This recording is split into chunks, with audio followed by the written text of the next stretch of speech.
Welcome to another episode of Jamming with Jason. I had to do a little different on my voice there this time because I can't do it the same every time, right?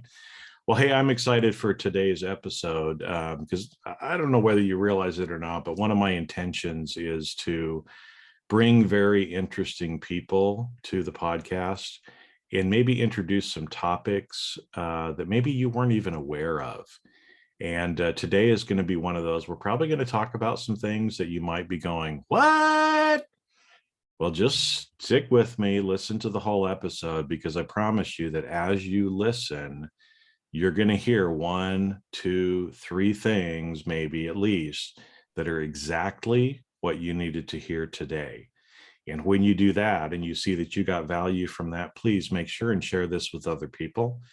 Because as you're listening, there's going to be a name or a face that's going to pop into your head as you're listening and go, you know what? Bob or Sally or Joan needs to hear this too. And please make sure and share that with them as well, because chances are there's exactly something that they need to hear in today's episode as well. And sharing is caring, my friends. And with that, I'm going to quit talking so we can get to the main event, which is my guest, Glenda Barber. So with that, let's roll the episode. Hey, Glenda, how are you doing today, my friend? I'm doing fantastic. Thanks for having me. I love your laugh. Thank you. That's really too much energy early in the morning. Jason's been drinking coffee. No, I know. I'm down here in sunny Southern California. You're up north of the border. Up in Canada, so I know it's a little bit a little cooler there right now than it is down here. But I'm excited to have you on because some of the stuff that you do is important work that people need, but most people don't even realize that these things exist. And so I'm excited to have you here today to talk about this. So maybe just give people a quick 1 minute of what you do, kind of how you help people. And then I want to start asking you some questions about how you got to that point, because I think that's really the fascinating part, is how we get to where we are in life. So take her away. Thank you. The short story. When things weren't working for me as far as feeling like I'm doing the very best I can do for my own life, I heard a podcast that I know you know about. Mm-hmm. And then the short version was that I was doing self-hypnosis, and it was very helpful. And I learned about it on that podcast. I swept away quickly and learned how to do hypnosis. And I wanted to up-level even that level to something called 5-path hypnosis. So I'm a master hypnotist. I learned how to receive as well as, facilitate for someone how to do a mind shift. So in other words, if you're not feeling good enough, not loving yourself, there's something in your way, you kind of don't know what it was.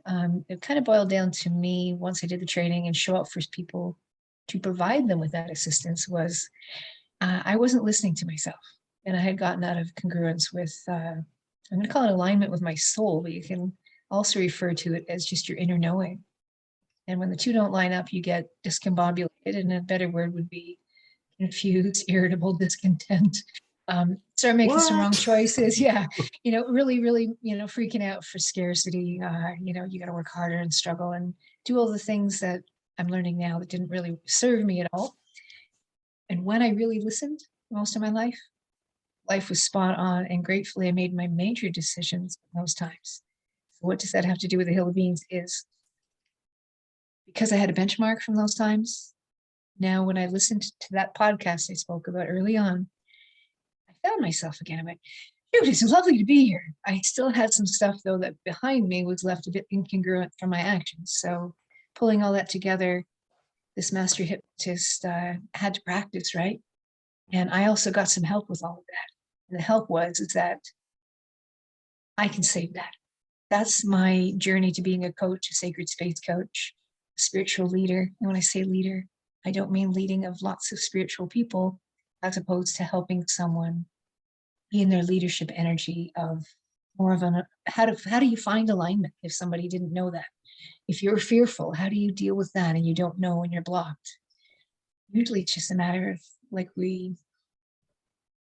both know, just sitting still with all of that and, giving it the space to first be heard. A lot of us don't want to feel our emotions, and our emotions are good. Emotions tell us something's wrong. It's like, No, but emotions scare the hell out of most people, right? We don't want to yeah. feel it. We numb ourselves most of the time. I mean, it's interesting. We're finishing up a series called Sense 8 that the Wachowskis put out, and they're kind of for lack of a better word, maybe psychic people that are in this series. Beautiful. And with them, though, there's these things that they call blockers. They're pills that they can take to block out some of these psychic things that they're experiencing in their life. And it just makes me think, like you're saying, that so much of the time we try to block out certain things. Yeah. We don't want to admit or actually listen to ourselves. We'd rather just numb out, whether that's drugs, alcohol, whatever. There's lots of different ways that people numb out in life. And the problem is, I mean, both of us have lived long enough. We're no longer in our, well, you're still 29, but I'm no longer in my 20s. And we wake up, later in life and are like, what the fuck just happened? Yeah. Right. And I'm guessing that you had kind of one of those moments as well, right? Because you said you found the podcast. It's Jim Fortin's podcast, folks. So Absolutely. transform your life from the inside out. I listen to it every week. Go listen to it as well. It's totally changed my life. But let's talk about you. Let's talk about kind of, where you were at, because I'm sure that people that are listening can understand or relate to that of, something's just off in my life. I'm doing this, but something isn't going the way that it should be going. So what was that for you? To kind of tell us what was going on in your life that kind of brought you to that point of starting to listen to yourself, listening to your internal self, your soul, your whatever people want to call it, so that you could feel more aligned? So like, if you're more aligned, it would have been, my soul had a mission that I didn't know about, that I can tell you about. This is exactly what that is. If I can help one person, and again, I can go back to what that looked like, because it wasn't a very nice feeling inside, but now that it's different, to say that point B was, I need to speak what it is through my own experience that I've had, in case it helps one person. But that was my initial learning. And then I'll go back and tell you about what it was like. My now motivation, now that I know more, I can be more, I can show up as better. I can also help. My agenda is to help 10,000 people and learning how to be what it is, tools that they might need to know, which was, I was very success driven, usually excelled and got to be where it was I wanted to be. I was very lucky. The few times I said that I made major important decisions, I followed my heart. I followed that inner knowing. When I didn't, and it piled up on a few choices that weren't in line, it's because I was scared shitless. Excuse my language. Language permitted here. Always permitted. It probably doesn't hurt to just digress ever so slight. I had a marriage that ended, and I had to revisit what it was like to live with a narcissist for me to get some boundaries around life, and boundaries about what that was like, that I had been away from for like 30 years. And what am I smiling for is learning. We take it down to the, I chose to be there as well. It was that simple. What I'm getting at is, when the boundaries weren't clear, it was a mirror image to obviously childhood. So I had things that I had stepped away from back then because I didn't know how. I actually dealt pretty well, but I didn't know what to call them, what those things were. And what I'm saying is, I really didn't know that. Not just did I not have boundaries that I learned to implement and have, be a bit more firm about, so that I could show up to how I wanted people to treat me. I never really reflected back to what I would have called it, that people I learned from, what that was in them that creates them. So getting to what it was. things accumulated, people passed, people got sick in my family. You do the right thing, you show up where you needed because it's the right thing. But what I hadn't been taking care of before that was the issue, which was coming out of a marriage, stayed too long, kind of beat myself down, because that's what I did when I was small. Didn't know what to do with stuff when you weren't taking care with, boundaries to be really healthy. And it's prudent. I might as well finish the story. So then when I'm small, I did take care of how to heal a lot of the things that I felt I needed to deal with. Again, you only see what you only see. So then I'll get to the point so I don't get carried away. By not giving it a name, I still obviously had some things to deal with, fully understanding what narcissism was about. So lo and behold, there I go, landing in, found a marriage that was just beautiful. When it was good, it was really good. And when it wasn't, it wasn't. It was that simple. Parts I needed to learn were to name the rest of it that I didn't name, and step into my own energetic responsibility about, you didn't really make some wise decisions. The red lights were there. And that goes for both people. So that does line up to this question you asked, because that was the predisposition that I came into these other members of the family not being well. So I'd beaten myself down, but it's because I needed to learn some things. And those things I needed to learn was, if you made poor decisions at any point in time, stop. Take a breath, take a pause. Imagine if I paused. Don't keep making the bad decisions. Exactly. So I'll just go back to when I said it was good, it was good. And when it wasn't, okay, what isn't so good? So then you look at your own responsibility in that moment about, what am I not doing to take care of myself? Because that's all you can do is take care of you. How I show up to the other person is my responsibility too, right? In the relationship. So as soon as that happened, that was my red flag to say, what are you not taking care of here? So let's say I had done a better job, I still would have went where I went, but I wouldn't have lost myself in doing that. So that was where I was, getting back on my feet, licking my wounds. And I can't say it was poor me, but I was exhausted. I had stayed way too long. So then fast forward, I tried to struggle through getting on your feet instead of just allowing the process naturally to occur, energizing yourself in the right decisions and the right alignment inside. I pushed because that's what I knew how to do. And I was exhausted, not the time to be pushing, time to be still and really listen. So, and what was, I just had some wounds I needed to look after. They were wounds from way back when. I guess I hadn't looked at those aspects. So I'm getting then to the point. It was about a 7-year gap in between that and hearing Jim's podcast. A family member, I said, became ill, and I was going to step up into that. In my struggles, I had created the biggest mess you'd see. I'm not even pleased to admit it. I worked 3 jobs. I was a ninny. Bought 3 houses. They all had mortgages. That's the short of it. And without the jobs, you couldn't support the other things that you're developing assets about.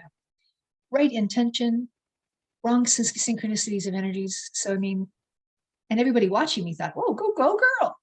Mm-hmm. Anyway, come back to the main part of, if I had been taking better care, I would have showed up to help family members in a more grounded place. But I did what I wanted to do because it was what I felt I needed to do. So get back to the story. I was exhausted when I'm here helping someone. And I have to admit, there was probably an element of martyrdom that you didn't even notice, right? But there was someone else to do it. So, and it was the right thing. This person in my heart deserved to be supported. So yes, I'm kind, but at the same time, I'll get to the point.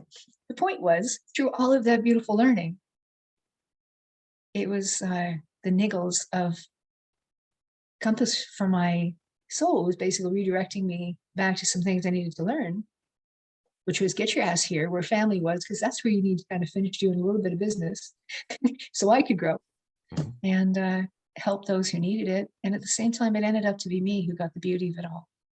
I got 7 additional years with a family member who now is deceased. Doesn't matter. I got the best journey instead of being 16 hours away where my heart would have been, questioning. But along that, I had Jim's podcast, the redirection of, you're being silly. Stop and smell the roses and breathe. And anyway, and plus COVID hit. I'm not supposed to say C word, right? Because I became a coach. I took some hypnotherapy that I needed to learn and receive. That I, like you said, that when you started, this was the perfect. You said there's some people who don't even know what it can do. Wow, what it can do. And then I learned a few other healing modalities. I come from a background when I'm really young, when I was seeking.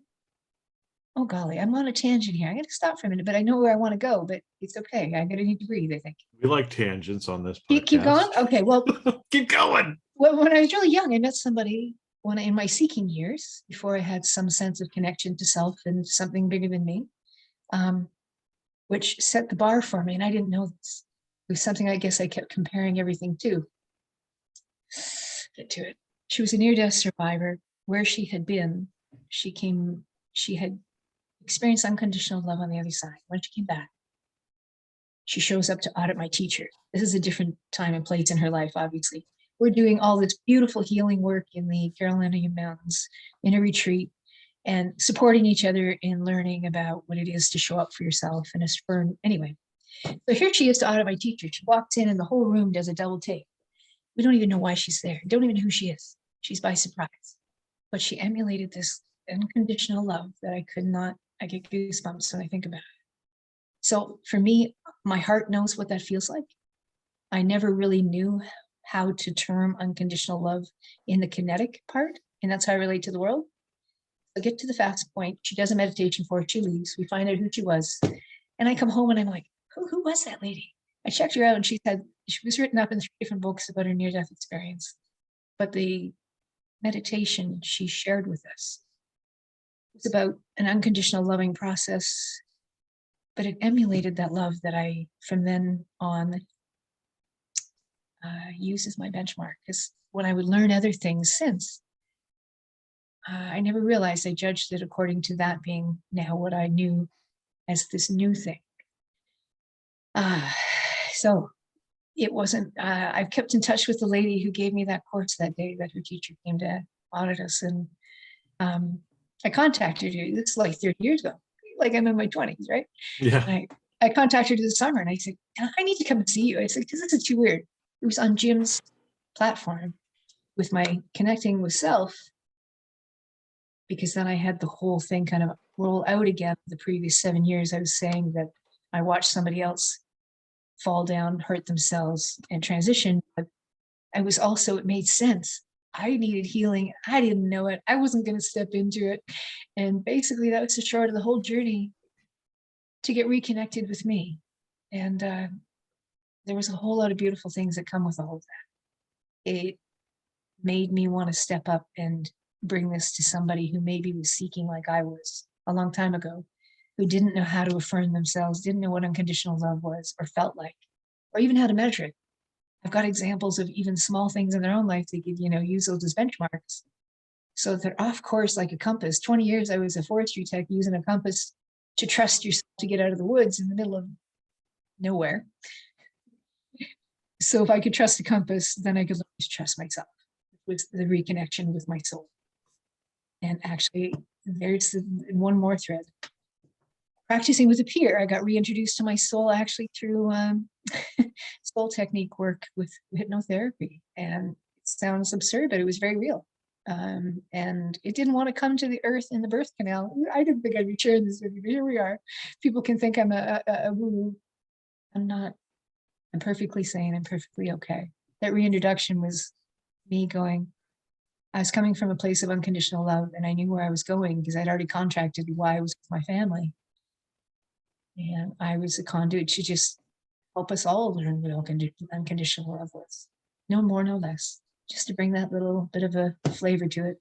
And hold sacred space, which what does that mean? I've helped people transition, who are alive and who've passed, whether it's to the light and or if they're leaving their body. Because I could, and it feels easy. It was less risky than doing it in the physical, like you and I are. If I didn't have this skill yet, the other at least was safe, right? Because I knew where they were going. That lady, when I set a benchmark, I wasn't joking. For me, I knew where I was going to be. because I said I'm kinetic, I learned from if I cry, it's just because it's truthful. From when I'm small, I learned to understand my whole world from a kinetic perspective. I didn't have words to articulate.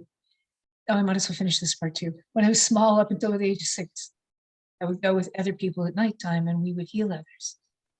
We would do it collectively, though, as like it was fun. It was joyful. It was easy. It was what we were here for. So then at the age of 6, I consciously made a decision that because my outside world didn't match what I was just speaking to, and I'm going to turn down the volume on all of that because, okay, if I'm going to be honest, it was a bit of a narcissistic world.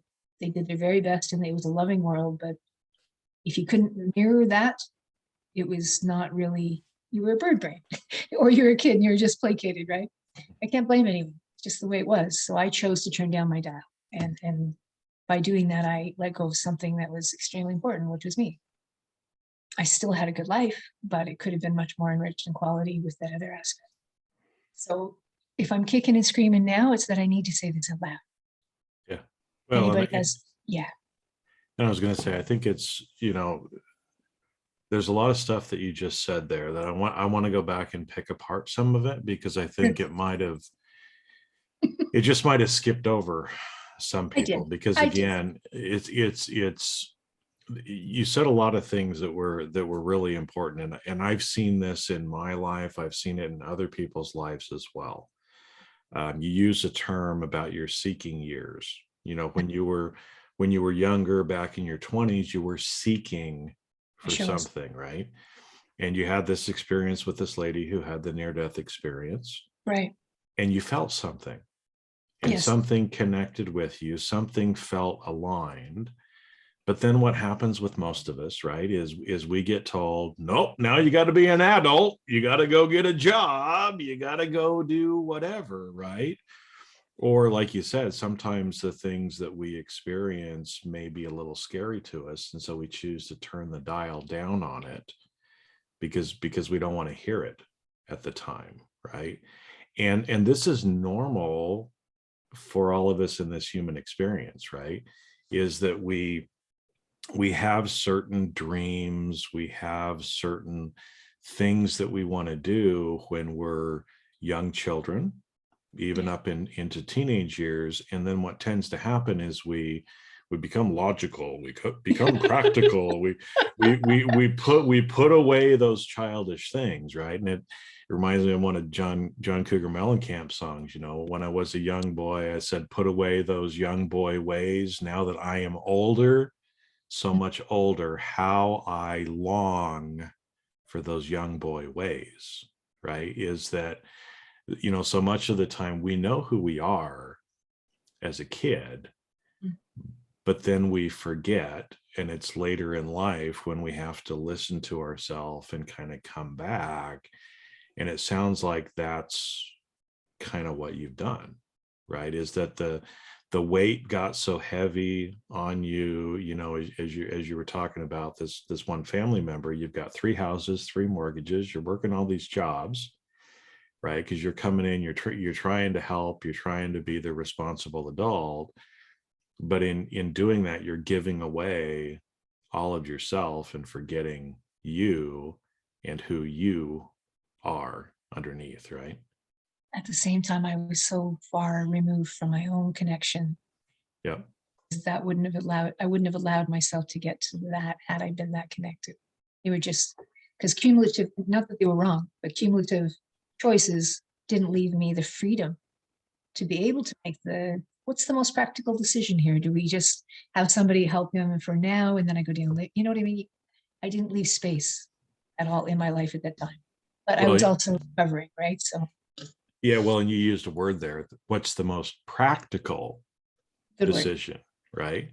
Because that's what we get taught as adults is, well, what's practical? What's the logical thing to do? Yeah. As opposed to necessarily what's the right thing to do. Because one of the things I heard you say before too is when you made those big decisions with your heart, they tended to be the right decisions.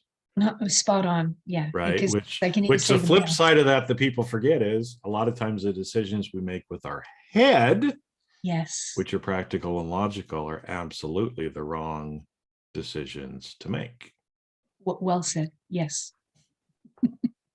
So how does, because I love this little analogy that you gave, because we both have a little forestry background. I mean, there's nothing that I love better than being out in the forest as well, and with the nature there. But you used an example of, that when you're lost in a forest, you can pull out a compass. Absolutely. Yeah. And you can find your way back out, right? So that's a physical 3D thing, right? I'm lost in the forest. How do I get my way out? I pull out a compass. I figure out, kind of where I started, where I think I am. You've got different points of reference. If you've got a map, Yes. other things like that, you can find your way back with a tool like a compass. So how do you kind of help people? Because I'm guessing, again, that to be able to help, listen to ourselves and become more aligned internally, there's the equivalent of a compass that we're going to use to try to find our way back, right? Yes. What does that look like? I mean, for people that are listening and are like, yep, you know what? I resonate with this. I don't feel like I'm completely aligned anymore. And we're not saying, quit your job, move to someplace halfway around the world, No, right? I mean, there's little things that all of us, I think, feel like I'm not really being authentically me. I'm not really being who I really am. How do we come to that true north, or pull out that compass and help us find our way back? I believe that even if there's just a little slightly off and north, whether it's to the west or the east, as long as I'm moving, like, and that's what you do when you can't. I'm going to use this analogy because I believe it's perfect for me what you said. If you're up on the hill, you can see where you're headed. You see across maybe to the next mountain where you're going to take your bearing and spot on. But when you're walking between and going back down in the valley where the trees are, you can't quite see exactly. So you have to trust your compass. But each time you bring out your compass to see where you're headed on north, you're going to be a little askew one side or the other until you get your point of reference at the next hilltop. How does that work with what I'm trying to say? You do your very best at first calm, ease, being safe, feeling well. And even if it's a storm, I want to call it a dust storm, but no, it's shit storm, because even if it's not feeling really good around you, we're not those things. Even if I created them, we can take and start our life at any moment and choose again at any point in time. So let's say that was this moment. I would feel into it, give myself stillness, explain if I was speaking to someone else about how to do this, I would just spend time being in stillness with them, see what needs to be addressed first. It's not about what's around us. That's not who we are. So if we can kind of get to the crux of allowing themselves the space to create, whether it's tears, whether it's conversation, get into learning to relax into yourself for starters. But it would be understanding what all that's about. And I'll stop with the steps because it's just safety. As long as you can feel safe with what we're doing together, whether I'm just going to get to the point of releasing resistance and whatever that looks like, whether it's words, tears, energetic work, create the space then for possibility. Because once you become more open and more clear, something's going to percolate to the top to let you know maybe what's not working. If they're already knowing that, this is the area of my life over here, Glenda, that affects every single spoke of the rest of the wheel, then we're going to maybe start to look at that not on this perspective, not in your thinking cap, but just about what is it about that that's not working for you. Look at the resistances that they're feeling. The point I'm trying to bring it back to is that still in that moment in stillness I spoke of, it's about how we're being and showing up. So if we can get you to feel the resistances that aren't working, what's the opposite of that? Or what do you really want it to look like and feel like? So for me, when I had my granny and I not 3 houses, 3 mortgages, and I'm wanting to be 16 hours away to help a family member, breathing would have been a good place to start. Not just turning off the water and locking the door and getting in the car and going. And going, like you said, what what really is best for me. Even if the outcome was exactly the same, I could be differently during that next little journey of the decision. So if I know where I'm headed, that would be the next hilltop. I might make small tweaks along the way. Like every time you look at your compass, you're going to be a little bit off by the time you get over there because you've made a small tweak in your straight line. But that would look like, if you were sitting here with me, we would wonder what you want it to look like differently, so we can feel into what that feels like. Because only then if we can imagine, then we're going, like when I'm thinking, God, this is, and then I'm on the hilltop, two different complete feelings. So if I want to jump to the hilltop, what's it feel like up there that you want? Say that's your point B. What's it feel like? What's it look like to think to be that person? Jim had us do certain things to think into what that would feel like. Then I finished Jim's program and I ran into somebody who can bring a tangible thing of how to figure out how to be that on paper and how to build a roadmap. This is what I'm going to call it, at least anyway, because this is the analogy that works for me. So when I get to the bottom of the valley, I want to know how to get to my next perspective, my next point B up on the next hill, and still be spot on in alignment along the way. So I don't have to, so that I know that each step I'm going to take is in alignment actually with what I want to get there, because I'm the one who chose my point B. And let me bring it back then. It was a current coach that I have. Remember, I was a struggle bunny, struggle bus. That's the way I chose, because it allowed me to get at least monies, but it still stayed in scarcity, still stayed in your head stuff. When I'm not that, then this perspective works. Was, is. Let's just say I want to show up more online, and I'm this nervous nitty, which when I'm not feeling aligned, that's what I am, because that's what I learned as a small kid. It was easier to stay invisible and be quiet, because then I didn't have to deal with those who aren't like me. Well, I love the term nervous ninny too. I right? was, So and I still can be. yeah, well, we all can be, right? Because again, if we kind of take this forest analogy a little further, right, into kind of what you've been explaining, it's like we're walking along the path in the forest and we're having a good time, and all of a sudden something happens and maybe we get knocked off the path. We find ourselves rolling down the hill and kerplunk, we hit the bottom of this ravine. And we get up at that point, and at that point, most of us are trying to figure out, holy shit, how do I get myself out of this, right? We turn into that nervous ninny. We start thinking,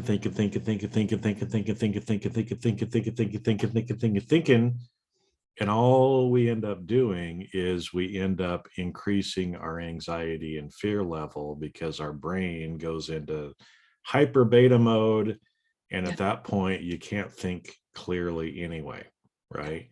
And so at that point, the best thing to do is just to pause, take a breath, and get quiet, right? Which again, it sounds like, again, this is the same kind of stuff you would do with your clients as well, which is, hey, life fed you a shit sandwich and you're not happy. Okay, let's just calm ourselves down, look around, see what's here. We got a compass, pull it out, try to figure out, if I'm in the valley, right, then there's no way that I'm going to be able to figure out where I am until I get to some high ground. So I look around, I see a hill that's higher than where I am, and I climb up to the top and I start looking for my next reference point, right? And I find my next reference point, I pull out my compass, I look and see which way that next reference point is, take a big deep breath, because then I got to climb down into the next valley before I can make it up there, right?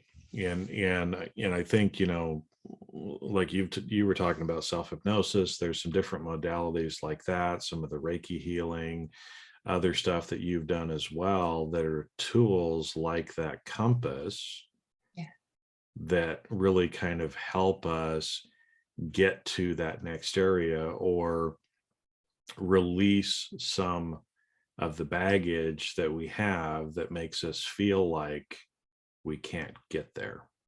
Absolutely. Yeah. Is that a great way of kind of explaining it? Perfect. It's perfect. Yeah. And so, yeah, I mean, it's really, you know, and so how does that process kind of work? Because again, you know, we, there's a lot of stuff that can be going on in our minds, right? A lot of things from before that often end up holding us back as well, right? So I'm in the bottom of the ravine and I'm like, oh, I've been here before and I'm never going to get out. And I tried it before and it didn't work. It's not going to work this time, right? How do we, because I think we all feel that way at some point. I'm guessing you probably have felt that way at different points in your life too. I know I have, right? I'm sure people that are listening have as well. So at that point, pause, take a breath. What else can we do at that point to really kind of help us get going? Well, providing you're well and healthy at the bottom of the ravine. We don't I'm have a gonna broken say that- leg. It's No, okay that exactly. way, right? So I was going to say safety, and even if that sounds silly, so that we feel safe inside in the moment in our body, you know, so that we're not reeling with nervousness and anxiety and fear. So then we could just use breath. There's different techniques that we can come back into the stillness. And then from that place, I would hopefully try to help you get rid of resistance. And what I mean by that, it could be Akashic records, could be hypnosis, could be the sacred harmony method, could be the helix method, which are all basically ways to say, okay, we're in the now, really present. We're not going to be feeling this resistance. It doesn't belong here. So when we're in that space of really feeling connected, it's not there. So then we would find some way to help you feel elevated. Like you say, whether it's a hypnosis, you know, go into that loving place within inside, feel what it was like to unconditionally love your dog, you know, or to feel loved. And even if we're in the middle of the woods and it has no bearing on anything, what it has bearing on is our subconscious, which is the one that takes us out. If we're used to not having positive thoughts and actually being on top of things, whatever we give it, as long as we're feeling safe, it looks for more of the same. So it's going to, if I want to choose, I'm feeling safe already. And as long as what I'm choosing isn't so far away from what this moment is, it's the next small win that I want to get to my point B. It's not going to take me out of the game because it's not too frightening. It could be, okay, maybe that tonight I just want to post out one thing, but it might be on a topic that's uncomfortable. If I try to make it a big one, so bring it down, small chunk it, that it feels doable, and or just a bit beyond doable, so that I'm stretching. I'm going to feel safe to do it when you've accomplished it. That's that next aligned goal that I'm speaking to, that it's already in line. It's me who wants to get to point B. I chose that. So then we're going to start back here. I have a habit, if I'm not mindful, to want to do the big picture. So if I chunk it, I've got a big picture. I know what I'd like. So how am I going to do that? Well, first I have to be calm and ease and flow. And if I'm not those things, I'll probably need, you know, an extra couple of hours to take myself out and just, you know, it's a walk in the woods to calm, to be still, to feel okay. And when I'm feeling safe and at ease, I'm going to create wonderful things in my life, because my subconscious, like all of us, we don't have saber-tooth tigers, but we have things that take us out, that make us a little bit nervous. If I'm doing it at tangible, easy goals, and I say, want to stretch them just a little bit, my subconscious is going to say, that's a good new level. So my next up level, sure, I might get and go, because maybe now it requires other responsibilities of me, but it's still doable. If I ask for help, which I've been taking coaching ever since, I never heard of coaching in my life unless it was like to do with figure skating. When I ended up on that podcast, I'm telling you the truth. I was 30 years with my heads in the sand doing work I loved, but I was also in the woods where there wasn't all of the other internet. Anyway, and then a profession of 20 years doing what I'm doing now, which is, before choosing online, has been an RMT with yourself in a business behind a closed door, rub dub and do beautiful work, but I didn't have to learn what I'm learning now. And I guess I'm sorry that I never learned that before. So the beautiful part is I never learned that to be living life with fear is an okay thing. It sets you up for the next bar to be the next best, but in wholeness, not just in fearful, grab the next baton and not look back and try to learn from where you even appreciate what you've done. I didn't do that, but that's okay. I'm here now and I'm doing it and it's lovely. All of these little things that I'm doing, if I take time to go, whew, or I've worked my asses, I'm going for an XYZ, whatever that is. And I don't mean to drink, but like maybe a pedicure or a massage or something that still appreciating the hard work I'm doing for myself, because I'm also hopefully showing up that way for people. I'm going to call it that magic, but it's not that I'm magical. The what we're given by living with a sense of purpose coming from our inside is what we were told from that gentleman, creating magic from the inside out. How can you not? And when you do, I'm getting excited, sorry, but it's like the heart coherence breathing. If you breathe in your heart for 5 and out for 5 and do that rhythmically for about 5 to 20 minutes, depending on how much time you want to give it, it gets us out of our way. It actually brings alignment, whether we're aware of it or not. And then you put a word, like let's say that's a neutral place, but we're still amplified our electrical magnetic field, or a human Wi-Fi.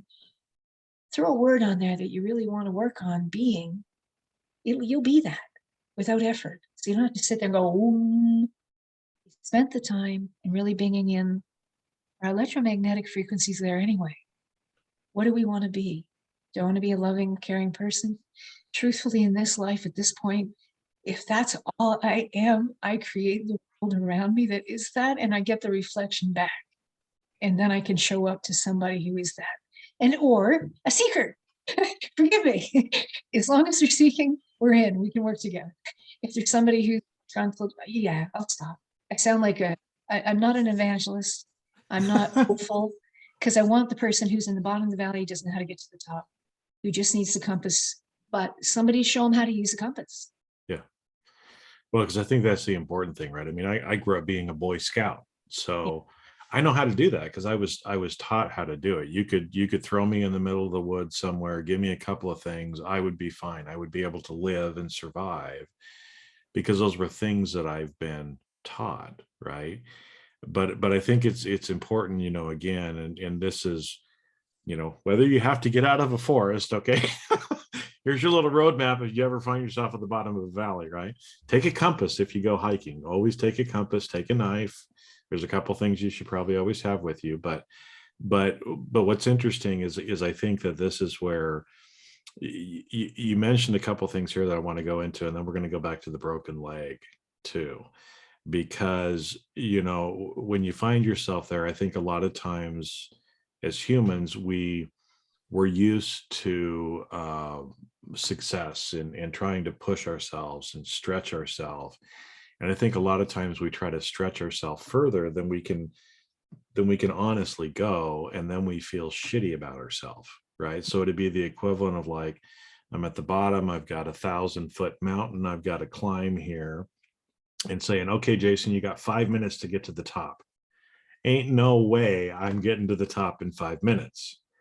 But as long as I'm moving a little bit in that direction, right? Taking those little steps every day, celebrating those things as it comes along. And honestly, when I've been hiking, that's sometimes what I have to do. It's like, I'm going to walk until I get to that point on the trail, and then I'm going to stop for a minute or two and catch my breath, and then I'm going to go to that next point, right? And that's what we have to do in our life as well, right? Because if maybe we're not being as loving or as kind of a person as we want to be, but we're still making those little steps and doing those little things we need to every day, small as they may be, we're headed in the right direction. And that's what's really important. But I wanted to back up because I as we were kind of joking about the broken leg and about safety, but it just reminded me that, sometimes we do find ourselves in the valley with a broken leg. Right. And before I ever have any chance of trying to climb up to get to the higher ground, sometimes I have to take care of those acute things in my life. And I know you mentioned a previous marriage. I Yeah. was in a previous marriage, like that, or, maybe other things that are going on to where we want to change, but sometimes there's things like the broken legs in our life that we have to deal with first before we can kind of move forward. Right on. And, it sounds like, like you said again, that you've experienced some things like that. I have too. And like you said, part of maybe why we're not feeling the alignment is because we're in certain relationships, or we're engaging in certain behaviors or not engaging in certain behaviors that are the equivalent of the broken leg that we got to fix first, and then it's going to make everything else easier to do. Did you want me to speak to how you deal with a broken leg and all that? How do you deal with a broken leg? Well, I would do my and best. Everybody that's listening, we're talking about this analogy, but we're not talking about that analogy. Okay, we're talking about how to improve your life along the way. Analogies are just a way that help us learn and incorporate some of the stuff better. No, that's a really good example. So if I was in the middle of some turbulence, we'll say, in life, say your marriage is not the greatest and it's kind of going, you want to be able to manage each day going forward to at least make the best decisions from the best place inside of you. And in order to do that, you would deal with, okay, so how can I be the best me that I can be right in this moment? Like we were saying before, we're not our thoughts, like that monkey chatter that we hear in our mind. That's not us. We're not the environment around us, even if it looks luxurious, or if it looks like a, disaster. We're not those things. We're the being who now has a choice to be what it is they want to be in the next step. Even if it meant for supper, are you going to talk together or not talk together? But you don't want to be a crab apple. You want to be the best going forward, no matter what it is. So sitting with that and trying to be that, some people from my past might have called it a falsehood because you're being something you're not. But we mentioned about the subconscious doesn't know what's false and what's, like, it could be fantasy, and your subconscious really doesn't know the difference. If I felt safe in believing that, it's going to bring me more of that. So if I really think, okay, if there's any chance of a marriage surviving, we'll use that as an example, or getting through at least this next bit till we figure out what's going on, I got to be the best me, which could be that, okay, so I'm going to picture myself as not stressed. I don't mean picture. I'm going to do what I can do to support that action inside of myself, in the being of being calm, relaxed. And it might be just as simple as breathing. That breathing technique I told you will take you there. It's a chemical makeup. It's that electromagnetic field. And if I can be the best me, those around me change. It's that electromagnetic field is no different than our Wi-Fi. It's the same darn thing. So if I can be what I can be without being crabby, we can go for a walk, Glenda, if I need to get rid of the crabbies. Even if there's like you say, a whole financial shit thing going on around us, we aren't that. We can deal with that as this part inside of us becomes wiser, clearer, more empty, more available. And I'm smiling because if I say I want to feel calm, or even if it comes right down to being hopeful instead of helpless, that's a huge leap, but it's small and enough of an increment that it means the difference of somebody having possibilities instead of feeling overwhelmed and not knowing what to do. So there's steps that we can do together energetically. Even just the breathing might bring you into, remember when you felt somewhere like this before and you got through. And reminding someone that there's reasons and there's things we can do in the now to be that. So if you do that, the broken leg is still there, but we haven't increased someone's anxiety to send them into shock. We're supporting them. It's like putting the warm blanket on, giving them water when appropriate or not. It's staying with them, keeping them calm. And I don't care if I'm across the world. Now I know I can do that with somebody across the pond, that's just thousands of miles away. And you can be that for them. So we talked about sacred space, not doing my grocery list in the back of my mind, really being present. And when I'm present, I'm not negative. I'm completely in the moment. And if there's something you need intuitively, I do have that ability, gratefully. I said I'm kinetic. That comes naturally. You can read the room pretty easily, even though you weren't free to admit it sometimes, because you know, I don't tell anybody how to feel or to be. But if I can suggest that maybe there's a resistance, are you feeling, some resistance around your heart? And you really, do you want to keep that there? Maybe you do, because you need to feel safe. I'm not going to tell you how to be. But do you want to lessen it, so you can feel safe, but yet not shut down? You can work through that, not just through Reiki, just through breathing, just presence. You can do that for themselves, but to be reminded of not being helpless, to be empowered, to know what they're doing, to make a choice for themselves in the moment, to come out of helplessness. You've given somebody some choices. And it's so freeing and simple. The breathing technique it's crazy, wonderful how it works. But you're bringing them into stillness, and guess what? You have to look at your feelings when you do that. Mm-hmm. But that's what they're there for. We just say that something's not okay. And if you've got someone there to support you when you're doing that, because sometimes it seems scarier than hell. I'm not going there because it scares me, but yet that's where the magic is of the knowing to say, hey, you're not in congruency here. You don't need to do lots in this moment, just even aware of that before I make 10 more decisions really rashly from there. And so the broken leg now becomes bandaged, no infection going on, stabilized, and the person then becomes more stable and calm inside. And I hope that is helpful of the analogy. So then they don't feel alone. And when you don't feel alone, hopefully you look back inside and you can ask them, have you ever felt connected to anything outside of yourself? And if you have, did that ever bring you comfort? Well, that is who you are. You are all of that. So if that's you, you're already that. I'm going to give another funny analogy. Somebody said to me one time, and I like them. He said, "You're either pregnant or you're not pregnant." Like in this moment. So You're not trying to be, you're not partially pregnant. You either are or you aren't, right? So the same goes with if it ever brought you comfort before, then you are that. Because if it worked, then it's a falsehood to say it's not working. That no matter what we call this thing that we are part of or connected to, if it worked for you one time, guess what? You are that.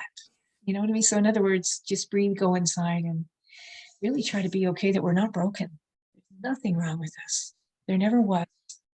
We're deserving of the best life, no matter what we feel like. Yeah. Anyway. Well, and I think that's helpful here too, for us to kind of wrap up with is that, just like we talked about, sometimes you got just a few scrapes and bruises. You can pick yourself up. You can do some of the stuff on your own. You already have your compass. You can pull it out. You can probably do a lot of the stuff yourself, but sometimes there's going to be things in your life that are more like the broken legs, and having somebody else there to help you along the way, to let you know that you're not alone. Mhm. You can do hard things. You've done them before. Yeah. And to help us kind of see some of the perspective, and also to ask us some of the questions that we need to hear, right? Is because so a lot of times we already know what we need to do. We just don't want to do it. So let's go back to our broken leg again, right? So Glenda, if you're sitting there with your broken leg at the bottom, I'm going to do what I can to comfort you, right? Because I'm your friend. I love you. I want you to feel good. I want you to make the progress. And I might look at it and I see it's a simple fracture. You've probably broken it, but it's not that big a deal. We'll wrap it up. We'll give you some comfort. You're probably going to be okay. But I might look down and I see your bone protruding through your pants. And I say, Glenda, you have a broken leg. And you say, yeah, I know. And did you realize it's a compound fracture? And so the only way for you to deal with it is to go through some horrific pain right now as we reset your leg, right? Because sometimes those things come along. And maybe, again, if we use our marriage example, or it can be anything, we're just using a couple of analogies for you to kind of get the point. sometimes you have to go through a lot of short-term pain for what's better for you in the long run. Sometimes it might mean getting a divorce, leaving a relationship, the equivalent of that pain that we might feel of getting our leg reset the way it needs to be reset. But at the same point, if Glenda's sitting there going, yep, I see it's a compound fracture and I'm just happy sitting here because I don't want to deal with it right now. I don't want to deal with it. All right. When you're ready to deal with it, just let me know and we'll set your leg back into place. Because again, it's all up to us. It's our life. We get to choose what we're going to do. But I think, like I said, it's a great way to kind of wrap up that sometimes we just need a little help. And there's people like Glenda, like me. There's plenty of people out there in the world who want to help you.